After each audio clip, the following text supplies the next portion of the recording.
इस बीच आपको बता दें फिर से कि टाटा सन्स के रिगार्डिंग टाटा सन्स ने ये चिट्ठी का जवाब दिया जो कि सारस मिस्त्री ने उनको लिखी थी। सुबह ही उनको टीसीएस के चेयरपर्सन पद से हटा दिया गया।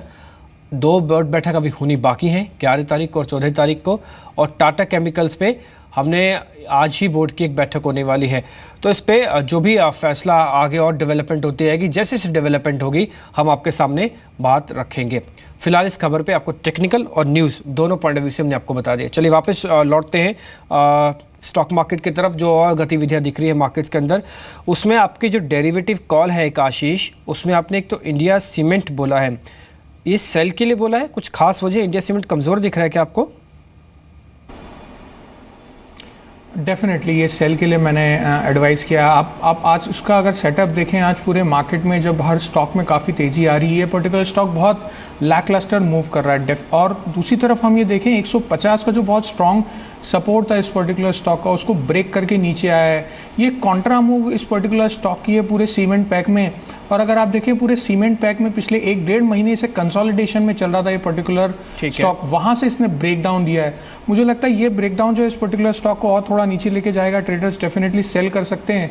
150 के आसपास का स्टॉप लॉस मेंटेन करें, 140 to 140 तक के लेवल्स देख सकते हैं। ठीक है। इस बीच पुष्कर राज कनितकर हमारे साथ हैं, उनसे भी एक व्यू ले लेते हैं। पुष्कर, आपका निफ्टी पे अगर मेरे को स्टॉप लॉस और टारगेट मिल जाए और इसको ट्रेड कैसे करें, ये बताएंगे आप? बिल्कुल, अभी जैसे निफ्टी हम देख रहे हैं कि करीब 8607 के करीब चल रही है। ये जो एक एवरेज ट्रेडेड प्राइस है पिछले 3 दिन की, इसको ब्रीच करके ऊपर की तरफ अभी फिलहाल मूव लग रही है। ठीक है। इसके चलते हुए लग रहा है कि जो एक 8632 का एक 34 दिन और 55 दिन का जो एवरेज है वहां तक ये जा सकता है। तो ऊपर की तरफ करीब करीब आप मान के चलिए 8680 फ्यूचर तक एक मूव दिख रही है। हम यहाँ पे लॉन्ग करेंगे और साथ ही साथ 8575 का एक स्टॉप लॉस रखना लाजमी होगा, क्योंकि जैसे मैंने आपको बताया कि मूव काफी सब्सटेंशियल है और अगर होल्ड करती है तो ऊपर की तरफ करीब 8680 तक की एक मूवमेंट इसमें दिखाई दे रही है। ठीक है पुष्कर, मैंने आपको गुड आफ्टरनून तो कह दिया, लेकिन एक चीज़ आपको और कहनी है। आज आपका जन्मदिन है, इसके लिए भी आपको बहुत बहुत शुभकामनाएं, बहुत बहुत बधाई हो सर आपको। जी बहुत बहुत शुक्रिया। ठीक है, लेकिन हम आपको ऐसे नहीं छोड़ेंगे, आपसे एक शेयर जरूर जानेंगे। बैंकिंग स्टॉक सभी तेज़ हैं, लेकिन कोई प्राइवेट बैंक का शेयर्स भी आपके पास होगा आपकी लिस्ट में?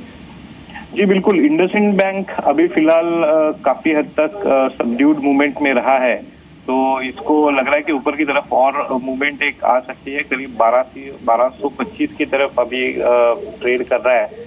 ऊपर की तरफ लग रहा है कि एक 1260 से लेके 1270 तक की मूवमेंट दिखाई देगी, तो ये एक पॉजिटिव फिलहाल सेटअप में है। और नीचे की तरफ करीब 1190 का इसमें स्टॉप लॉस रखना लाजमी बनता है। ठीक है। येस बैंक भी है आपकी लिस्ट में?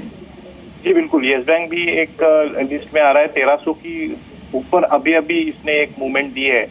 लग रहा है ऊपर की तरफ करीब करीब मान के चल सकते हैं 1360 से 1370 तक का एक लक्ष्य इसमें होगा। और नीचे की तरफ करीब 1275 का एक स्टॉप लॉस इसमें रखना लाजमी बनता है। ठीक है पुष्कर, शुक्रिया आपका आज कार्यक्रम में जुड़ने के लिए, और फिर से एक बार आपको बधाई आपके जन्मदिन पर। चलिए, लोकेश उपल इस बीच हमारे साथ जुड़े हैं, टेक्निकल एनालिस्ट हैं माई स्टॉक रिसर्च से। लोकेश, निफ्टी पे आज का टारगेट क्या है आपका? वेरी गुड आफ्टरनून जी। तिम्परी जैसे हम देख सकते हैं कल मार्केट में बहुत हैवी स्विंग हो रहा था, way we took a trade close to the levels of 1000 points. उसी तरह हम डेली और वीकली चार्ट पैटर्न्स को स्टडी करते हैं तो वहाँ पे एक ड्रैगन फॉर्मेशन तैयार होती है, साफ साफ इंडिकेट करते हैं the bulls have taken the control of the market with the volumes, जो इंडिकेट करता है कि this volume will continue and Nifty has the potential to retest the levels around 8650 and 8700 on the upside. ठीक है, 8650 target होगा। Nifty We will recommend a buy call on Nifty with the stop loss close to 8520 and 8540. We will trail the stop loss from 8520 to 8540 now. So we will maintain a stop loss of 8540 for the immediate targets of 8650 and 8700 on the upside. ठीक है, तो 8650 आप एक बार note कर लें levels, ये सभी technical proven level हैं। 8650 टारगेट होना चाहिए। जिनके पास पहले से पोजीशन है, थोड़ा और कैरी करेंगे तो शायद 8700 भी मिल जाएगा। आपकी आज एक रिकमेंडेशन भी है केन इंडिया, ये स्ट्रांग है, जिन्होंने अब तक कोई पोजीशन नहीं ली, क्या वो भी एक बार प्लस कर सकते हैं इसको अभी?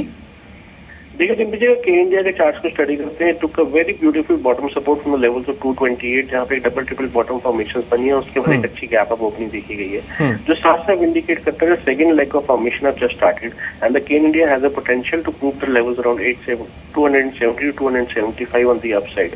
और ये अगर आप इसके डेली और वीकली चार्ट्स को भी देखेंगे तो वहां पे मोमेंटम कंटिन्यू कर रहा है, तो 270 के टारगेट्स के लिए इसको बाय किया जा सकता है with stop loss close to 250 rupees. ठीक है, 250 का स्टॉप रखें, 270 का टारगेट रखें, आप इसमें ट्रेड कर सकते हैं। अभी 250 में सिर्फ 6 रुपये ऊपर है ये, तो एक अच्छा रिस्क रिवॉर्ड है, एक बार इस पर ट्रेड लिया जा सकता है। 270 का टेक्निकल पैटर्न इसमें काफ़ी स्ट्रांग है। शुक्रिया लोकेश आपका कार्यक्रम में जुड़ने के लिए। मनीष शर्मा इस बीच हमारे साथ हैं। मनीष, सभी लोग तो कह रहे हैं कि निफ्टी पे बाय करें, लेकिन आपकी शायद सेल कॉल हमको मिल रही है, कुछ खास वजह? आपने ऐसा क्या देखा चार्ट्स पे जो आपको सेल लग रहा है? जी काफी ज्यादा ओवरबॉट है, अगर आप इंडिकेटर्स भी देखें तो काफी ज्यादा ओवरबॉट है और 8700 के कॉल में हमें थोड़ी बहुत कॉल राइटिंग एक्शन देखने को मिल रही है। मुझे लगता है यहाँ से थोड़ा बहुत टेक्निकल पुल बैक या टेक्निकल करेक्शन हमें देखने को मिल सकता है। 8650 का स्टॉप लॉस रख के शॉर्ट करने की राय होगी, नीचे में शॉर्ट टर्म टारगेट होके 8500 के आसपास। ठीक है, लेकिन अब एक चीज़ और नोट करें, अगर आप ट्रेडिंग कर रहे हैं तो 8500 का टारगेट शॉर्ट में मिलता है, लेकिन ये स्टॉप लॉस में कन्वर्ट हो जाता है अगर आप निफ्टी को बाय कर रहे हैं। तो एक चीज़ बिल्कुल क्लियर है कि 8650 और 8500 ये एक रेंज है फ़िलहाल की जिसमें निफ्टी प्ले करेगा।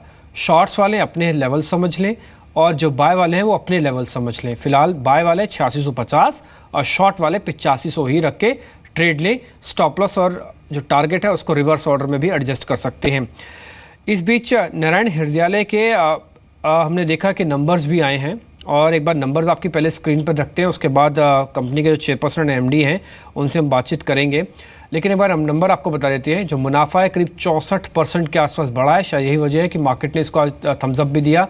5% ऊपर है ये शेयर, और इसके अंदर हमने देखा कि अच्छी ग्रोथ मिली है जब से आईपीओ के बाद हुआ। पहले ऐसा डर था कि शायद कहीं ग्रोथ फिजल आउट ना हो जाए, लेकिन अच्छी ग्रोथ रेवेन्यू टर्म्स में और प्रॉफिट टर्म्स पे आती हुई दिखी है।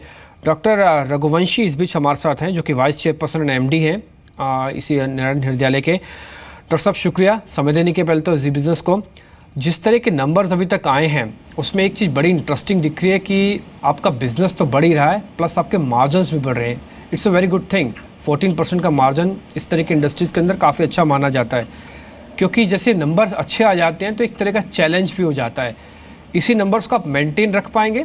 आपको ज़्यादा मेहनत तो नहीं करनी पड़ेगी? आपका सवाल बहुत अच्छा है। ये रिजल्ट्स इम्प्रूव होने के कई कारण हैं। हाँ। जैसा हमने पहले पिछले क्वार्टर्स में भी स्टेट किया है कि हेल्थ केयर बिजनेस एक ऐसा लॉन्ग टर्म बिजनेस है। धीरे धीरे अस्पताल मैच्योरिटी की तरफ जाते हैं और करीब 5 साल के बाद वो एक ऐसे स्टेज पे पहुंच जाते हैं जहां पे आप 18 से 20% कम से कम एबिटा एक्सपेक्ट कर सकते हैं। ठीक है। तो हमारे ग्रुप में जो हॉस्पिटल्स हैं, काफी सारे हॉस्पिटल्स हमने पिछले 3 साल पहले शुरू किए थे, जो वो अब एक मैच्योरिटी की तरफ बढ़ रहे हैं। तो इस कारण से हमारा एग्रीगेट लेवल पे प्रॉफिटेबिलिटी बढ़ रहा है। आगे भी हम उम्मीद करते हैं कि इसी तरह की परफॉर्मेंस बनी रहेगी। वो स्वाभाविक है, और जैसे जैसे नए प्रोजेक्ट्स के बारे में हम सोचेंगे और उनको एक्वायर करेंगे, उस हिसाब से ये नंबर्स चेंज होते रहेंगे। एक्चुअली मैं यही आपसे पूछना चाहता था, जैसे अभी कह रहे हैं कि आप कुछ एक्सपेंड करना चाहते हैं, एक्सपेंशन होगा कैसे? जो पहले से हॉस्पिटल है इनको एक्वायर करके होगा, या फिर आप नए हॉस्पिटल्स कुछ खोल रहे हैं नए अलग अलग जगहों पर? ये सवाल का जवाब मैं 3 हिस्सों में देना चाहूंगा। पहला, हमारे बिल्ड कैपेसिटी जो है एग्जिस्टिंग अस्पतालों में वो करीब 6700 बेड्स की है, और हमारे ऑपरेशनल बेड इस समय करीब 5636 हैं। ठीक है सर। तो जैसे जैसे समय ऑक्यूपेंसी बढ़ती जाएगी, हमारी ये एक नेचुरल हमारे पास ऑलरेडी बिल्ड कैपेसिटी है जिसको हम यूटिलाइज कर सकते हैं। तो ये एक पहला ग्रोथ होगा। दूसरा ग्रोथ होगा जो वो नए अस्पतालों के तरह हमारे 2 प्रोजेक्ट्स ऑलरेडी जो डिक्लेयर्ड हैं और हम तैयार हो रहे हैं।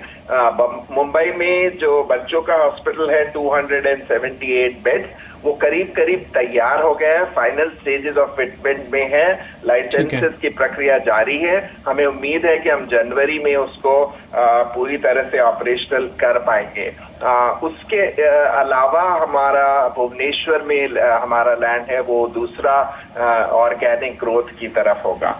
और हम समय समय पर दूसरे प्रोजेक्ट्स इवैल्यूएट करते हैं जो कॉम्प्लीमेंट्री हो हमारे नेटवर्क के लिए जोग्राफिकली और also from the point of view कि वो किस तरह से प्रॉफिटेबिलिटी और ग्रोथ को बढ़ावा दे सकते हैं, एफिशिएंसी को बढ़ावा दे सकते हैं। तो ऐसे हम कुछ प्रोजेक्ट्स इवैल्यूएट करेंगे और सही समय पर वो एक्विजिशंस के बारे में भी सोचेंगे। शुक्रिया आशुतोष आपका, बिल्कुल आज समय देने के लिए बहुत बहुत शुक्रिया। आज आपने विस्तार से बताया कि 2 नए हॉस्पिटल्स तो ऑपरेशनल हो जाएंगे और समय पर आपको लगेगा तो आप एक्विजिशंस भी करेंगे। आशीष शुक्रिया आपका भी कार्यक्रम में जुड़ने के लिए, निफ्टी, बैंक निफ्टी और अलग अलग स्टॉक्स पे बताने के लिए।